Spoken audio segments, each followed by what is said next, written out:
Something came up at work. I can't make it for Annie's birthday tonight. I closed the chat window with my husband without a word. Then, scrolling through social media, I froze at a new photo. Ethan, smiling ear to ear, holding another woman's son. My 5-year-old daughter pressed against me, her tiny voice barely audible. Mommy, my birthday wish this year is to never see Daddy again. Even a child could see the truth. The man who claimed he was always too busy for her school events had no trouble being there for someone else's kid. It was 2 in the morning when Ethan finally returned. Headlights cut through the bedroom window, and I instinctively shielded Annie's eyes. Leaning in the doorway, he called softly, "Honey, I'm home. Why don't you wake Annie? We can still celebrate." I used to cling to these rituals, birthdays, holidays, school events, determined that Annie would never know a father who existed only through a screen. But now, I smoothed the blanket over my daughter, my voice even. "Don't bother." Annoyance flickered across Ethan's face. "Chloe, I was just putting Leo to bed. That's it. Don't read into it. You're always so suspicious." I wasn't reading into it. From now on, suspicion was irrelevant. "If you're done, go to your own room. Don't wake Annie. She has school in the morning." He laughed, sharp and cold. "Fine. But don't come crying to me later, saying I'm an absent father." Absent? That didn't matter anymore. After all, Annie's birthday wish had said it all. The next morning, Ethan didn't leave right after breakfast. He sat watching the news, then suddenly stood, ruffling Annie's hair. "Daddy's taking you to school today." But his eyes were on me. 2 years ago, he drove Annie to preschool every day. But after Stella appeared, he claimed early meetings and gradually disappeared from our mornings. My trust didn't waver until 3 months ago, when I saw him lifting a little boy into his car, right when he should have been in a board meeting. It wasn't a matter of time. He simply had someone else he prioritized. We had fought bitterly that night, and Annie stopped asking for rides. Still, she was his daughter. I nodded reluctantly. A small, triumphant smile touched his lips as he lifted her into his arms. Then I noticed the back seat. A Spider-Man water bottle, a toy bow, a woman's shawl tossed carelessly, a framed family photo, tucked into the seat back pocket. He followed my gaze. "Stella put that there. She said it makes Leo happy. Don't start. It's not a big deal." The old me would have shattered the frame, screamed, demanded answers. But the new me simply said, "It's a nice picture." Confused, he asked, "You're not angry?" "Angry? No. Just hollow." Funny almost that he thought this obvious manipulation could affect me. He knew exactly what he was doing and didn't care. "We should go," I said. "Annie's going to be late." His lips tightened, and he said nothing. As I lifted Annie into her seat, his phone rang, blaring a cheesy children's song. "My dad is the best dad in the world." Frantic sobs followed. "Daddy, Daddy, where did you go? Don't you want me and Mommy anymore?" Ethan hung up without looking back. "Leo's asking for me. The driver will take you today." The black Maybach sped off, leaving exhaust clouds behind. Kneeling beside Annie, I explained, "Daddy had an emergency, sweetheart. Next time we'll all go together, okay?" She looked at me with the solemnity of someone far older than 5. "Mommy, Daddy's never free. All his time is for Leo and his mommy." That evening, Ethan called. "Chloe, I'll be late. Leo's sick." "Okay." My calm reply seemed to cut off his excuses. Irritation sharpened his tone. "Chloe, don't be like this." Then, he hung up. Minutes later, a flood of texts arrived. "So sorry, Chloe. Leo's been clingy lately. He shouldn't have abandoned you and Annie when I called. I'll talk to him. Don't be mad. Stella." Not an apology. A declaration of war. I deleted the messages and blocked her. Ethan called again. "Chloe, what's your problem?" "Stella apologizes and you." I heard a woman and child crying in the background. I stayed silent. His voice returned, low and cold. "I don't know who you've become, Chloe. I'm disappointed." She'd started it, yet he always cast me as the villain. Back home, I packed. Consulting my lawyer earlier, I knew I was entitled to at least 30% of his company and, given our situation, the courts would likely favor me in custody matters. There was nothing holding me back. I packed clothes, jewelry, Annie's toys, and finally, a dusty, wax-sealed trunk I hadn't opened in years. Inside were love letters. From Ethan, from when we were young, 17 to 22. I opened the top one.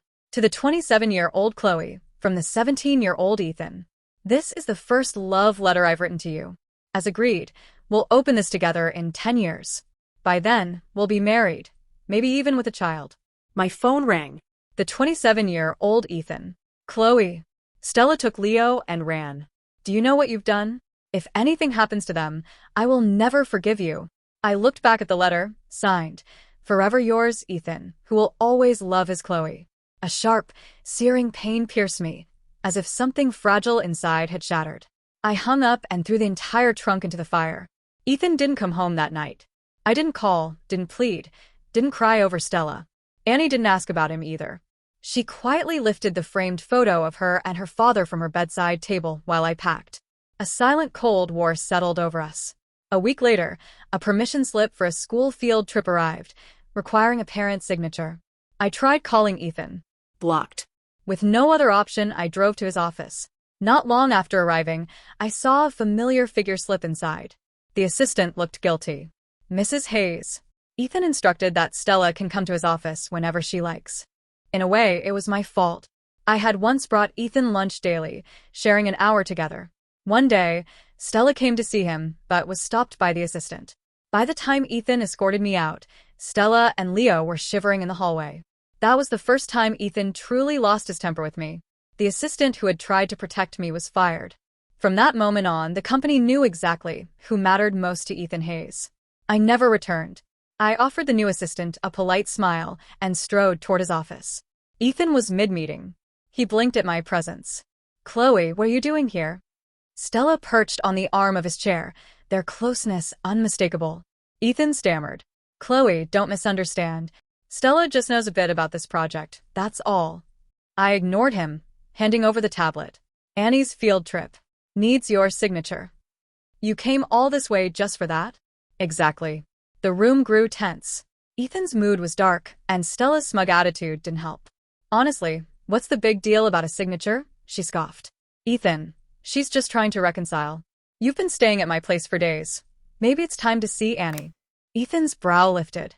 A playful smirk formed as he tossed the tablet onto the coffee table. Chloe, using our daughter as leverage now? Apologize to Stella first, or no signature. I used to see that such words, furious that he cared so little for Annie. But now, I felt nothing. Without his signature, Annie would miss the trip. I looked at him, then at Stella on her throne-like perch. Without a word, I turned and left. I'd tell the school Annie's father wasn't available. A clear, calm voice stopped me. Miss, perhaps I can help? One of the men from the meeting had approached. He exuded power and precision, his aristocratic features sharp beneath a tailored black suit. I handed him the tablet, and the authorization went through instantly. Bold, elegant letters appeared on the screen. Julian Prescott. The divorce papers were ready. I broke the Cold War first, texting Ethan to come home that evening. At school pickup, his black Maybach was already there. The passenger window rolled down to reveal Stella's triumphant face. Chloe, here for your daughter? Quite an exclusive school in that coat. Last year's? Aren't you worried you'll embarrass her? I ignored her and stepped aside. She turned to Ethan, pretending concern. Ethan, did I say something wrong? I think she's angry. For once, Ethan didn't answer. His eyes stayed on my thin coat. Chloe, it's windy. Get in. We had become strangers. Even a small word of concern sounded hollow. As we approached the gate, a scuffle broke out. My heart sank. Annie was in the middle. I ran over and separated the children. The other was Leo. He froze, then sat, wailing. Wah. The mean lady hit me. It hurts. Ethan and Stella rushed over. Stella scooped Leo up, her voice trembling with indignation. Chloe, you can't take it out on a child. They were just playing. Why are you so aggressive? Ethan's glare was icy, fixed on me as if forgetting Annie was his daughter. The teacher looked horrified. Mrs. Hayes. Mrs. Vance, both children saw Mr. Hayes and argued over who he belonged to. Things escalated from there. A crowd had gathered. Fighting over a dad? Wife versus mistress. That kid's probably just gold digging. So young and already materialistic. What kind of parenting is that? Leo clung to Ethan, crying, Daddy, Daddy. Annie held my hand, silent, eyes wide and unblinking, fixed on her father. Other children pressed, curious. Mister, whose daddy are you? Tell us. The one lying has to apologize. Ethan opened his mouth. And a tug at his sleeve. Stella. I knew immediately. He wavered as always. One look from her, and I became second choice. I tightened my jaw. Ethan, your answer now will affect Annie for the rest of her life. Choose carefully. He stiffened, expression unreadable. Then, loud enough for the crowd. I'm Leo's father. He turned to Annie. Little girl, I think you've made a mistake. Pain ripped through me. This is our daughter. The crowd's whispers turned into accusations. Lying about your dad. And hitting his real son. Not even apologizing? Terrible manners. Just jealous because he's rich. And that mother probably taught her to snag a wealthy man. I opened my mouth. Ethan, you. A sharp tug stopped me. Annie's small fingers gripped my hand. Her lower lip pressed between her teeth, her eyes dimming. Mommy, let it go. Then she straightened, bowing lightly to Ethan. I'm sorry, sir. I made a mistake. At the dessert shop, I held Annie close. Annie, he is your father. You don't have to love him, but I don't want you growing up hating him either. Her voice was quiet, flat. Mommy, I don't have a father. He said it himself. He's Leo's father. The crisp edges of the divorce papers pressed against my purse. I had already booked 2 tickets to San Francisco for that evening. A text from Ethan had arrived earlier. Chloe, I'm sorry. But Leo comes from a single-parent home. I had to lie in that situation. I'll explain everything to the teacher tomorrow. I won't let our daughter be wronged. It was the first time he had apologized for something involving Stella. Too little, too late for me and for Annie. One last trip back to the house to grab passports and some clothes, and we could leave the city, and him, behind for good. But the house wasn't empty. Leo sat in the living room, playing with Annie's favorite toys on her little sofa. Ethan and Stella emerged from the kitchen, plates in hand, frozen when they saw us. I frowned. We weren't even divorced yet, and he was already bringing her into our home. Stella felt she should apologize for today, Ethan said. She didn't want you to doubt her sincerity, so she made you a meal. All your favorites. I laughed coldly. I wouldn't dare eat anything you two cooked. For once, Ethan didn't react angrily. He turned to the kids. Why don't you two play in the bedroom? Mommy and Daddy need to talk. The door closed, and Stella sidled up next to him. Chloe, today was my fault. I should have corrected Leo sooner. If you're upset, I'll take Leo and leave. We'll never bother you or Ethan again. I remembered the first time I met her, kneeling before us, child in arms, looking helpless and pitiful. That was when Ethan's heart first went out to her. Who could resist a woman so vulnerable, declaring him her only hope? I smiled and pulled the divorce papers from my purse. You don't have to leave. I will. I placed them on the table. Ethan, let's get a divorce. Then you can be Stella's husband and Leo's father openly, without hiding anything. His face darkened. Chloe, are you threatening me? I nodded. If you want to call it that. He laughed harshly. You really think I wouldn't dare? Vance was my best friend. We swore to take care of each other's families.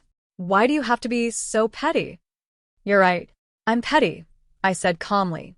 You're a big, important man. Don't lower yourself to my level. Just sign the papers. My indifference enraged him. He snatched the papers, scrawled his signature without reading, and threw them at my feet. There. Signed. Now what? You really think you have the guts to leave? I bent down to pick them up, when Leo ran out crying. Wah. Daddy. Annie hit me. Red scratches marked his cheek.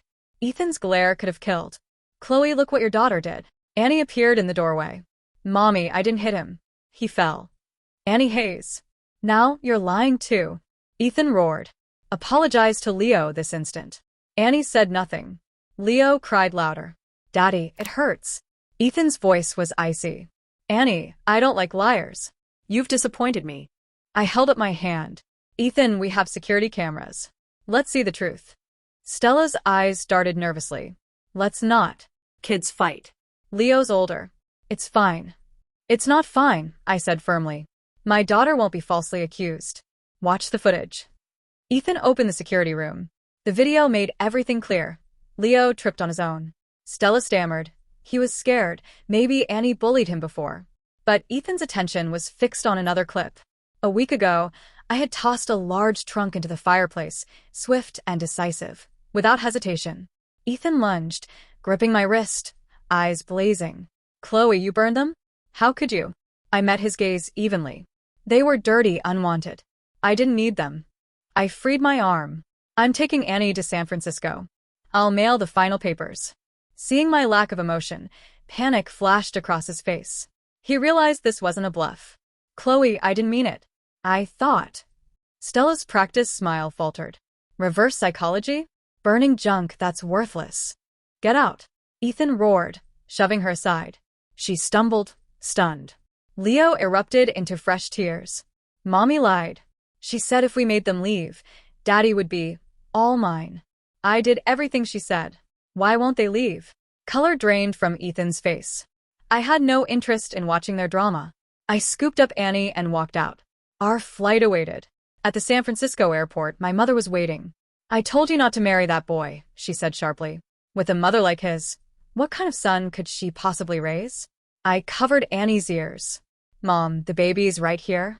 My mother's expression softened. It's good to be home, she said, then smiled warmly at her granddaughter. After a few days of rest, I began hunting for a new school for Annie. We settled on a private academy close to home, one that boasted tight security and a strong emphasis on parent-child activities. As we were leaving, the headmistress stopped us. Ms. Reed, the child's listed father, is on his way. There's actually a school event starting now if you'd like to stay. Ethan? I frowned, ready to decline, when a familiar voice cut in. The activities here are a lot of fun, Annie. Want to give one a try? Julian Prescott stood in the doorway. He waved at my stunned face, joking. What? You don't recognize your daughter's father? It turned out a clerical error had entered his details as Annie's dad. I apologized, but he brushed it off. Don't worry, I don't have anything better to do. His phone buzzed insistently in his hand, but he didn't answer. The event was a parent-child sports day. Annie picked the three-legged race and the relay, shrieking with laughter all afternoon, the weeks of worry finally lifting from her small face. During a break, I sent Julian's name and photo to my mother. Her reply came back almost instantly with a laughing emoji. That's Julian Prescott. He used to steal your toys when you were little. Suddenly pieces clicked into place. I had grown up in San Francisco before moving to New York, and I dimly remembered seeing him at my grandfather's funeral years ago. After the event, we walked home, and Annie's smile faded as we neared our gate. I followed her gaze. Ethan stood silhouetted against the sunset, waiting. He had followed us to San Francisco. He began trailing us everywhere, appearing as if nothing had happened, at the preschool, the mall, the dessert shop. When we looked annoyed, he would try a few words, and then retreat crestfallen. At night, he dozed against a villa gate under the street lamps. This went on for 2 weeks, until Julian returned from a business trip and walked right through the front gates. The lady of the house gave instructions, Mr. Prescott, the guard said. You may enter. You, sir, may not. That was the last straw. Ethan finally snapped, eyes rimmed red. Chloe, we were so in love. Have you forgotten everything? For a moment I froze. I remembered the 17-year-old Ethan who woke before dawn to walk me to school, the 20-year-old Ethan who thanked me first when he accepted awards, the 22-year-old Ethan who brought warm water to my swollen feet during pregnancy, who rocked our newborn through the night. And I remembered the 27-year-old Ethan who would leave me to take a taxi home, scream at me about another woman, and deny our daughter's paternity in public. Because I had not forgotten, I could not forgive. I had the guards tell him to leave. 3 days later he returned. His messages multiplied. Honey, I know I was wrong. Please, just see me once. One rainy evening I looked out and saw him standing under the yellow glow of a street lamp, his suit soaked, staring up at my window with a pleading smile. I grabbed an umbrella and went out. A contested divorce would damage his company's stock. I thought a settlement might be the practical route. His face lit up when he saw me. Chloe, I knew you'd come. I sent Stella away. She's gone. No one will trouble us again. He produced a small plush bunny from his jacket. Annie wanted this. Will you give it to her for me? The rain streaked down in sheets. He made no effort to shelter it, and he held the toy like a treasure. Annie had wanted that bunny a year ago, back when he was too busy enrolling Leo to notice her. I took the toy from him and dropped it in the nearest puddle. Affection that arrives too late is worth nothing. His face drained of color. He forced a smile that was almost a grimace. You're still angry, aren't you? Let me explain. There was never anything with Stella. She was delusional, trying to drive a wedge between us. I laughed. If he had never given her hope, she would never have kept coming back. The late-night calls, the photos in his office, the sticker on his passenger door. My 5-year-old had seen it all. For him to claim ignorance now felt like an insult, because he had chosen not to care. "I didn't come to forgive you," I said, turning away. "I came to make one thing clear. Stay away from me and Annie. I don't want to drag this through the courts, but if you force my hand, I will." Ethan's knuckles whitened as he gripped the gate. "Chloe, I'll fight for custody of Annie. I'll hire the best lawyers." I stopped, letting him see the faint flicker of hope in his eyes. He reached for my hand. "Chloe, you don't want to be without her either, right? You forced me into this, Ethan." I closed my eyes and breathed deeply. "Ethan, you're just like your mother. You'll do anything to get what you want." The words hit him. His face drained of color. His mother had been his deepest wound, something my own mother could never accept. She'd been a bar hostess, raising him alone, struggling through menial jobs. At 17, he'd nearly given up on a national competition because of the fees, until a call from his principal changed everything. That night, he had returned to the one place he swore he'd never go back to. A fat man stumbled out of the red-lit parlor, and the 17-year-old Ethan lunged at him with a knife. I had restrained him. Now, he knelt in the rain, face buried in his hands, sobbing. "Chloe, don't do this, please." Ethan agreed to the divorce, without fighting custody. I received the majority of his company's shares and legally changed Annie's surname, with her consent. Stella caused chaos for a while, demanding money and stakes in his company, but eventually she left the city. Within 6 months, she fell ill, and Leo was sent to his grandmother in the countryside. After the divorce, Ethan visited San Francisco monthly, hoping to reconnect with Annie. She always returned home early, never calling him Dad. When asked, she explained that the memory of that kindergarten incident made the words stick in her throat. After Annie graduated preschool, Julian proposed. I refused. Marriage felt like a cage. I had just shed the title of Mrs. Hayes. I wasn't ready to step into another. I took a year off to focus on Annie. We traveled the world. Tibet's snow-capped mountains, Iceland's northern lights, the Seine at sunset, healing together. I wanted her to know life held endless possibilities, unshackled by past pain. Returning home, I assumed control of my family's business. The board murmured about my father's supposed senility, but at the first shareholder meeting, I exposed corruption, replaced executives, and launched a product line that quickly dominated the market. They realized I was prepared. People from my past occasionally crossed my path, reminding me of Ethan. He had become a workaholic, and the only time he showed emotion was when our names were mentioned. "It's a shame," they'd say. "You two had it all, and he threw it away for another woman and her child. Does Annie still refuse to call him Dad?" I'd smile and change the subject. One evening, my assistant informed me a meeting would run late. With my parents away, I called Julian, who picked up Annie and brought her to my office. After dinner, he drove us home. Annie, older and valuing her privacy, ran straight upstairs. In the garden, under the soft glow of the moon, Julian and I were alone. "Chloe," he said, half joking, half serious, "if I proposed right now, would you still say no?" I sighed. "Julian, I don't think I'll ever marry again." He started. "I can wait," but trailed off, his eyes reflecting quiet disappointment. He was the ideal man, handsome, kind, devoted to Annie and me. My mother had once asked if I felt nothing for him. I hadn't answered then. But now, seeing the flicker of hope in his eyes, I smiled. "But," I said, "since you bought dinner?" I paused, letting the warm June breeze drift between us. Julian's expression softened, his eyes lighting up as a slow smile spread across his face. "Perhaps," I continued, "you can have a room of your own at my place." And for the first time in a long while, peace settled over us.